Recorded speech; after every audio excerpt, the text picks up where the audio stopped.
You have to know this. The fact that I'm here matters. The fact that you're there matters. This is no accident. None of us are.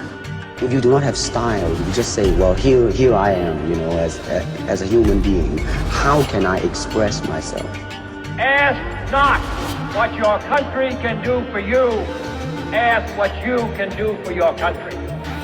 There is no way around it. You have to jump. And we are calling it iPhone. نريدها قومة ونهضة إسلامية. I have a dream. It's about yes we can.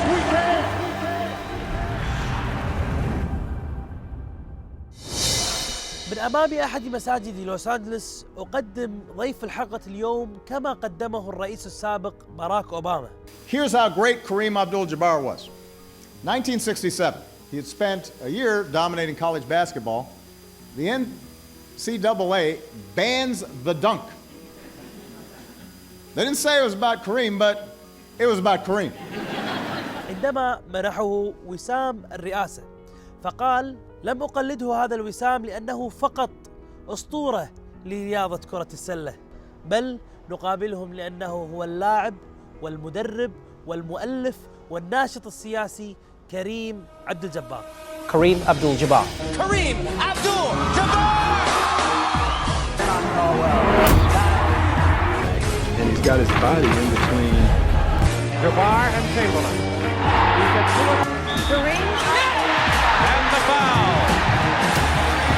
Here's the hook. All right. That's Kareem Abdul-Jabbar. He may not miss tonight, Ted. He may not miss tonight. Swing left, shoot right, 12-footer. So, Kareem Abdul-Jabbar, thank you for having us again. And before I start, or if I wanted to choose a first question to start with, you scored thousands of goals. You scored 36 points or more. You even wrote more than 14 books you wrote. And you wrote articles, you always express yourself through those things. But we didn't feel that you like expressing yourself in speaking. There's a reason behind that? Well, there's different methods of communication, and I felt that if I was going to express my own personal thoughts and beliefs, that the best way to control that is for me to take control and make it very formal and make it in my writing so that I won't be misunderstood. And you think that speaking is a choice, or you chose not to speak, or it's not the best way to express beliefs? No, everybody has their own preference, that's all. It has nothing to do with one being more effective than the other. It's just where you're comfortable. You're right. We'll be throughout all your years of achievement, but let me first start with the 60s, where we believe that those are special years for you.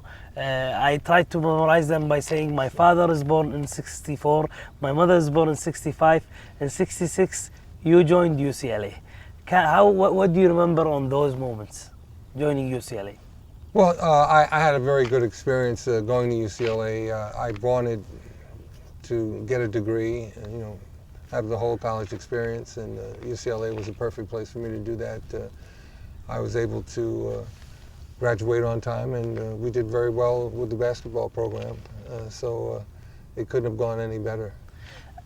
In those years, those are not the same years right now. UCLA have been UCLA.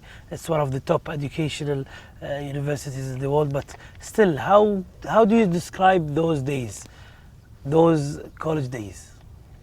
I think, as a mature man now, you look back on your youth and you want to remember all the good times. So my time at UCLA is associated with a lot of good things that happened in my life. So I'll always view it in that way. In those years, you've joined the Milwaukee team, the Milwaukee Bucks. How was that experience when you joined that team? Well, going to Milwaukee was a big change for me. Being born and raised in New York City and then going to university in Southern California, you get used to the way life is lived in a big city, and Milwaukee was a much smaller town. So, it took some adjustment. But, the basketball fans were very enthusiastic. They really appreciated the fact that I made their team a contender, and we were able to win a world championship. Sure. So, they remember me fondly there for that reason. Sure. You've expressed beliefs from the beginning. On those days, you were asked to join the Olympic team and to represent your country. But you said you were busy that time. And you stopped from joining the Olympic team because you wanted to stand beside your race. What do you say on that? Well, at that point, people were trying to portray the United States as treating black Americans correctly. And it wasn't as correct as they were trying to portray it.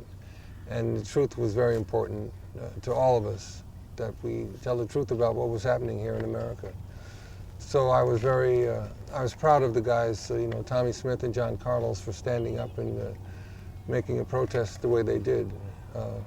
I thought it was effective, and I thought it brought attention to an issue that probably would not have gotten any attention had they not taken the stand that they took. So, I really supported what they did. Based on your book, your books, you said that you acknowledged being an African American in your third grade. How is it to acknowledge such a thing? Well, in America, race is an issue. In many countries, race isn't so much of an issue because they have people there from many different cultures, many different racial identities. Mm-hmm. But in America, there's the whole idea of we're all American, but within that there are little divisions, okay? And you don't understand that you're divided away from mainstream America until a certain point in your life, as you grow up.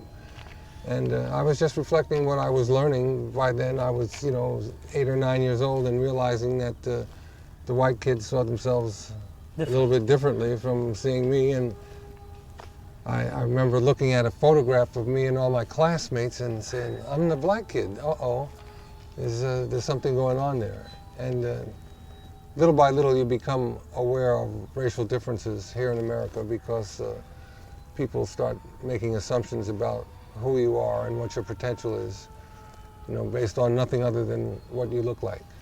So if I can rephrase what you've just said, that you've understood being an African American from a picture, from a photo. So understanding that there is a difference in the shape or in the color. There's just a difference in appearance that seems to be more important than I understood. As a child, you don't understand these things. And events and circumstances increase your awareness. That's remind me about something that we've just yesterday when we met. Larry King said that once he saw you across the street and you start waving your hands, and then he of course noted that you're Kareem, but you shouted saying, this is Kareem. So he said it was obvious that it's Kareem. Being tall, that's also something special as a kid. How was the life being different from other students? Being different it's a two-edged sword. It can be something you can be proud of, and it's also something that you can feel is a burden. But my parents tried to get me to view my height as a mark of distinction. Being tall, and to be proud of it, and not to be ashamed of my height. And I tried just to associate with positive images of tall things that stand out. I guess I was going to be a tall person that stood out, but I accepted that, and that's one of the compromises that you have to make with life. Most people want to be anonymous. It's not that easy when you're tall and you stand out. You've mentioned your family, your father and mother. One of the things that you also shared is that the only time you played basketball with your father, and he used power with you. He pushed you. He used physical and mental pressure on you in that game, and it was the last. It was the first and only time that I played with my father, because he I don't know what was on his mind. He must have taken it as a challenge. I just wanted to learn the game, and I think he was trying to show me that it was a very physical, often violent game. But I realized that he wasn't the best person to take lessons from, and I avoided him after that. But you're physical too. They stopped they stopped the dunk as a technique from the game because of you, as Mr. Obama says, the previous president. What do you think? Are you physical when it is? If I can describe your basketball techniques. The banning of the dunk shot had to do with people thinking that would limit my effectiveness in the game, and that just proved to me how little they knew about the game. It had very little effect on how I played the game or the success of my team. But that's some people think they can use their power to change things.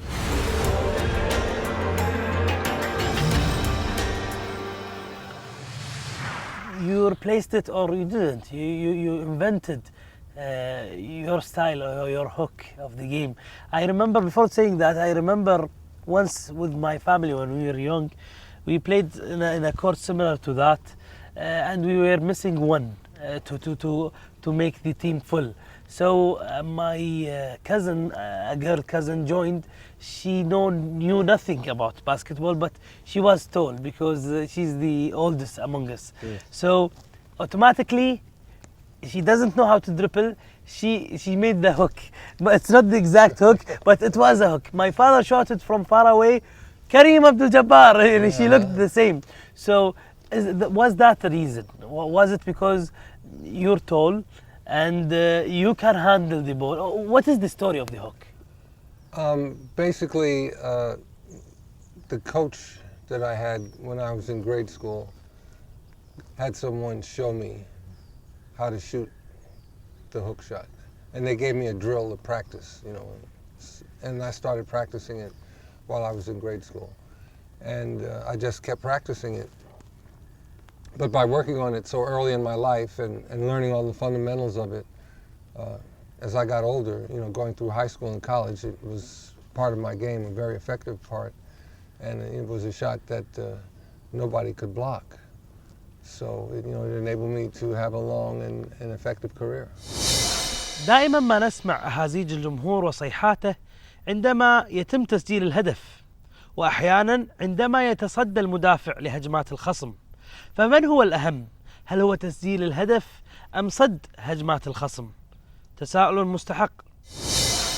Let me ask you this question. Your position in the tactical plan of the game is somewhere that you don't expect to score that much as you scored, and you've been also doing records in blocking balls. So what makes you feel more happy? Is it a block or a score? Winning is really the criteria. So if my scoring enables my team to win, or my defense enables my team to win, that's what makes me happy. I was very pleased that I could affect the game at either end. I wasn't just good at defense. I was good at defense and offense. And I'm remembered for the things I did as a scorer, but I was an all defensive team player over 11 times, and had a lot of defensive records when I retired that people just ignored or overlooked. When we wanted to introduce this episode to people, we've quoted the President Obama when he gave you the Presidential Medal of Freedom. He said it's not because you played a role in a movie, or because you're an amazing or a legend for basketball for the world, or even because of your giggles. It was because you released, or you spoke up your religion, your belief, Islam, in a time where it was difficult. We didn't hear your clear response on that. Well, I was flattered that President Obama would acknowledge me in that way. But I think that people from the black community always understood that that was what I was about. You know, I tried to stand up for people who couldn't speak for themselves. And, you know, as a Muslim, that's a very important issue, you know, that everybody's rights are respected. But the reason we honor Kareem is more than just a pair of goggles and the skyhook.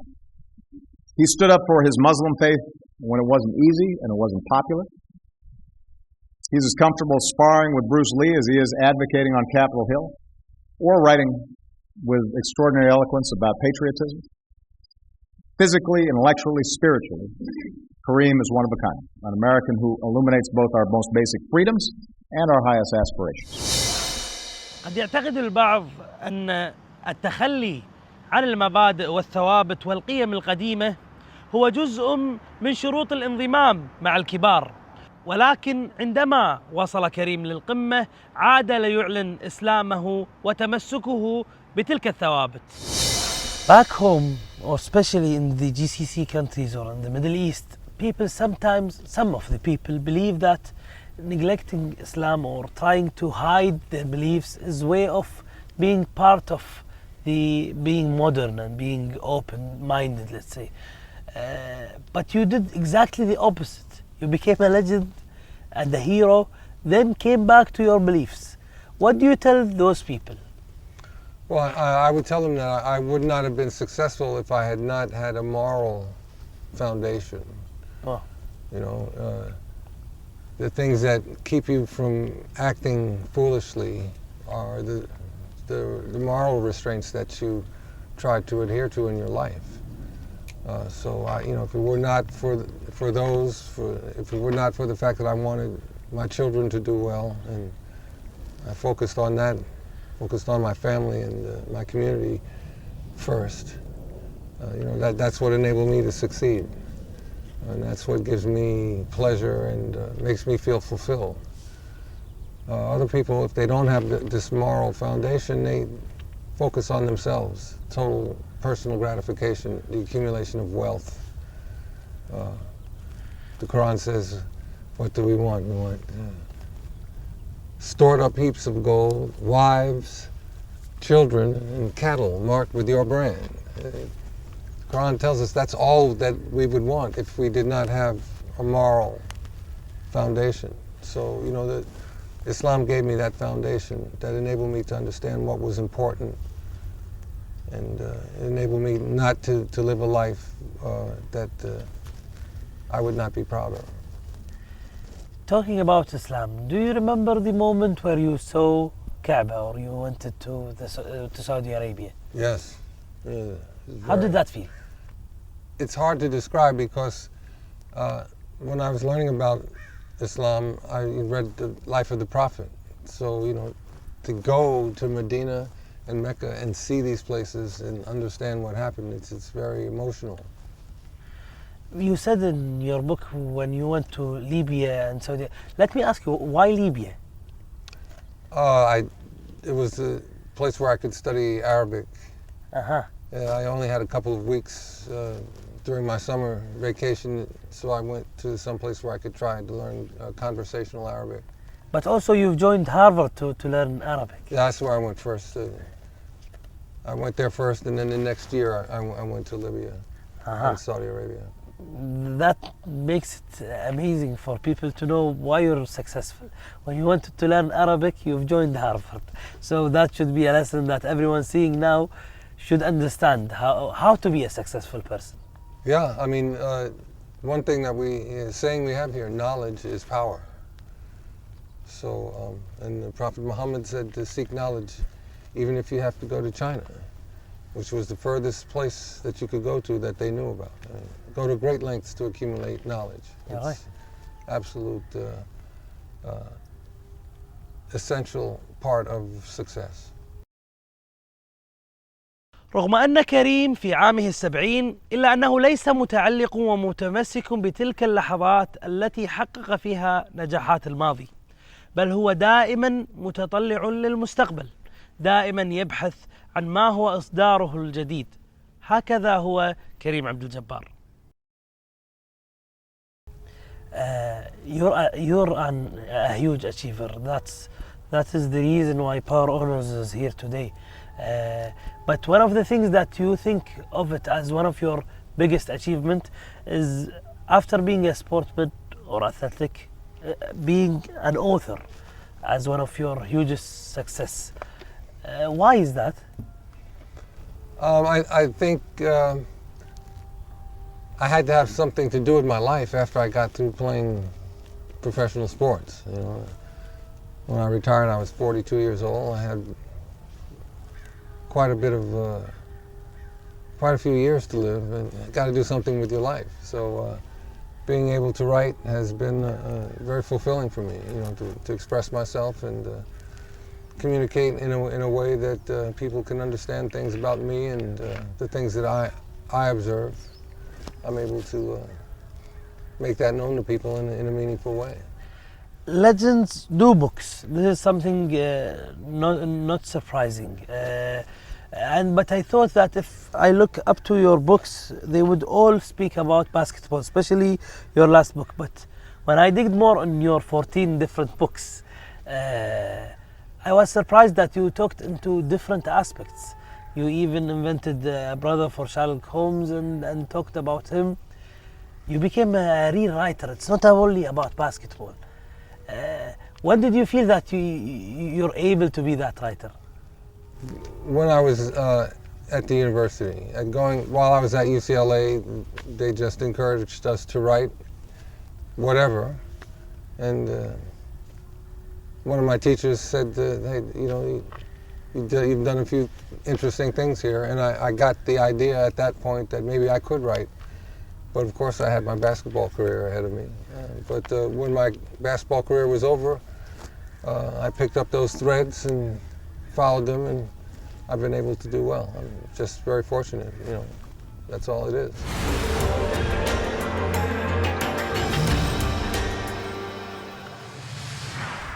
You have many quotes. All this episode was all about quotes, but you have something that is famous. You've once said that you'll not win till you understand losing, or this is what you meant by that. What was your biggest loss? It probably occurred when I was in grade school. You know, I was a very intense baseball player, so baseball meant a lot more to me at that point. But just wanting my team to win and watching them lose all the time. You know, the Dodgers used to lose. That was my team, the Dodgers, and they lost until they finally beat the Yankees. And you know, it gave me an idea that if you persevere, maybe you can achieve your goal and beat your nemesis. You know, which for the Dodgers was the Yankees, and for the Lakers was the Celtics. The Lakers. You've been there.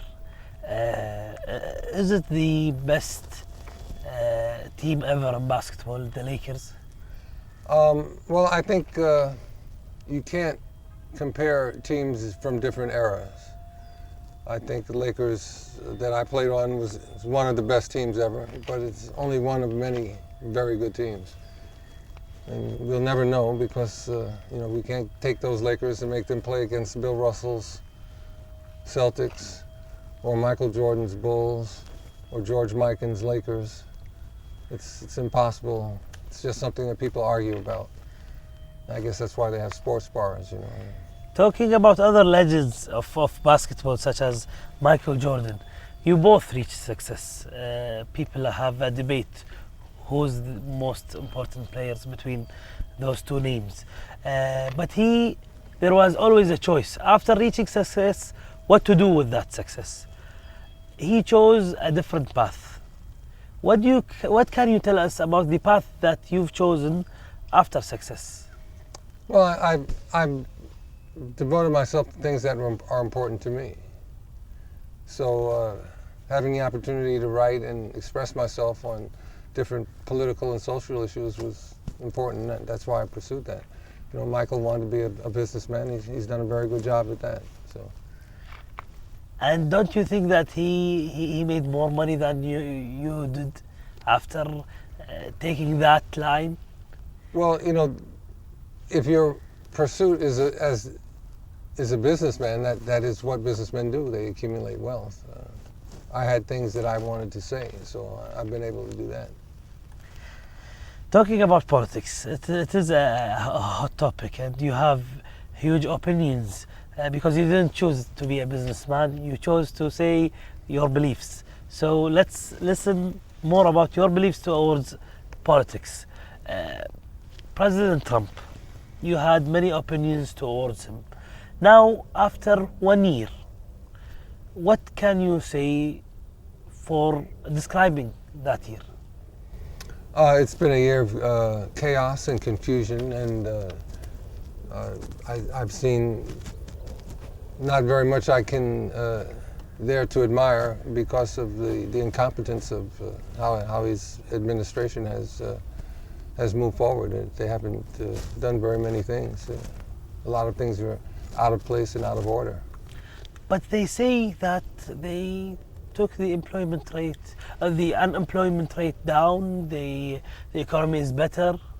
What do you think? Black people are having more jobs than they ever had. I don't know about that. You know, these are people's opinions. I'm not convinced. And what do you think that America closes their doors for certain nationalities? It's wrong to discriminate against people. You know, if there are valid reasons why someone should not be allowed to come into America, point those out, and you can deny that person a visa based on the facts of who that person is. That's just treating everybody equally and fairly. That's what it should be about. I don't feel comfortable talking to you about politics because you look more decent and more into a truthful person, and politics is all about twisting words. Yes, and you know, you end up having to tell lies. If you get in politics for too long, you end up having to tell a few lies. That never appeals to me. But you're right about politics. I don't get that. I think now I can understand why I read more about politics written by your hands, but not hearing you talking about politics a lot. Do you think before you give a point of view when it comes to politics? I don't think that politics are important. It's about how you live your life, and you know, the things that you do that really determine who you are. So, you know, politics are opinions and, you know, ideas about how things should work, but how do you live your life? Do you respect your fellow citizens? Do you do a good job making sure that your children have educational opportunities? Things of that nature. That's what's important, you know, how to build a community. Do you discriminate against people for no good reason? You know, that's everybody has to be able to look in the mirror and say that they've lived their life according to their moral background, whatever that is. Muslims, Jews, Buddhists, atheists, whoever they are. There's a basic aspect of right and wrong that everybody has to apply. Talking about life morals, every lifestyle has its own laws, let's say. You've been in a life where winning was part of your days. Other people might live a different life where there is no always challenge to win on a daily basis or in every week. What does it feel to win? Well, for a sports team, it's about preparation and really getting the most talented group you can get together. That's winning you, and it's very easy to determine that by the number of games that you win. But you know, in your life, that's different. You want to have a successful life.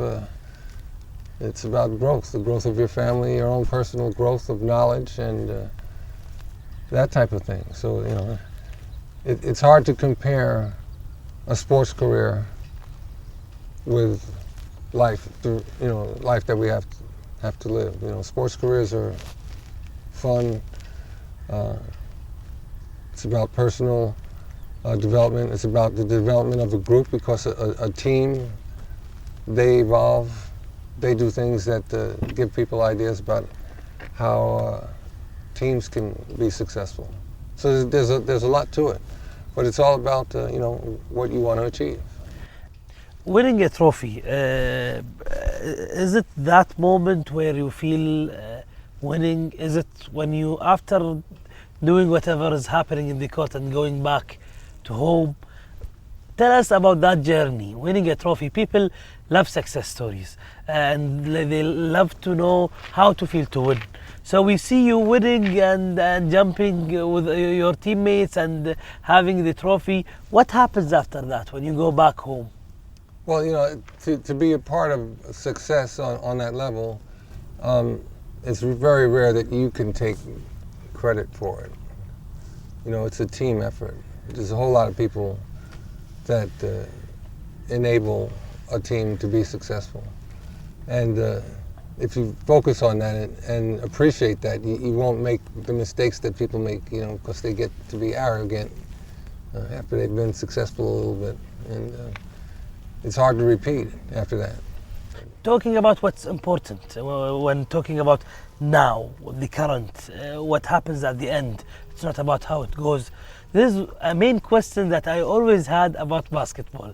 I see them from the beginning of the game. It's not about all those minutes. It's always a balance in the score till the last moments. Why is it important the first quarter or the second quarter? The first part of the game is important because you can dominate the other team so that they have no chance at the end of the game. But this is not something that reflects on the score sheet. I see it. It is like we're enjoying the scoring, but it always goes back to the last minutes of the game. It doesn't always do that, but it seems like that to you because you don't see how all these things come into play with each other. But a lot of things that happen in the beginning of the game affect the end of the game. You already know how I feel about you, and you know how your teammates feel about you.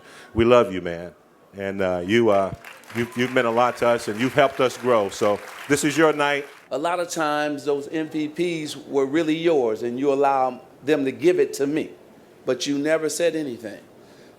Today, you should have really had the first statue because you actually built this Staples Center. You know, it was on your back that we're now here at the Staples Center.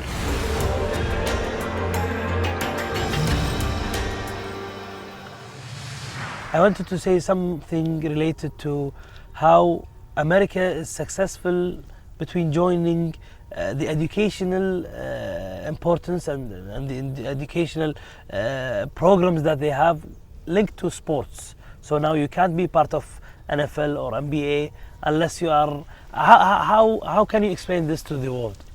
Well, I think by having sports programs attached to schools, and the schools are very proud of the success of their team, I think that's how they keep the interest alive. Because it's not why they're in school. It's extracurricular.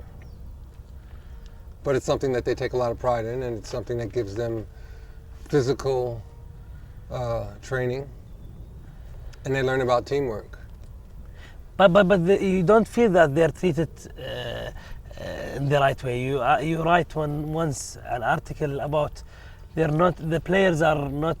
Oh no, they're exploited in the fact that in college sports they make so much money, and they aren't allowed to get any of that money. You know, they're denied access to all the wealth that they create, and I think that that's wrong.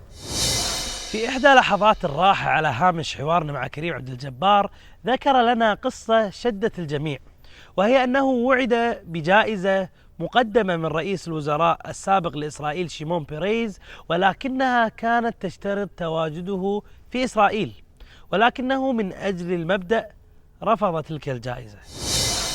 Going back to a subject in this break, we talked a lot. I talked even to your business manager, which is she said that there is a special relationship between that she's Jewish as a religion and you're Muslim. Knowing that there is always different between beliefs and those political issues between different countries. Is there a difference between those two things? Not really. When you get down to it, it's about who is able to treat everybody the same way, who's able to treat everybody with justice and fairness. That's what this is all supposed to come down to.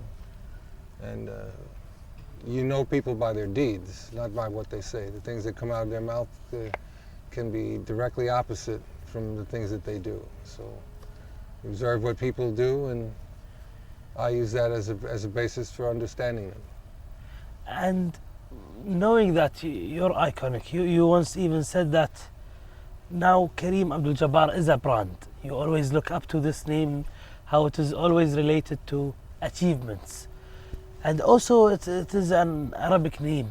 So every person that has the same language, or he feels that he's closer to that name, he always look up to you. So we wanted to know, how are you really reflecting our language or our religion?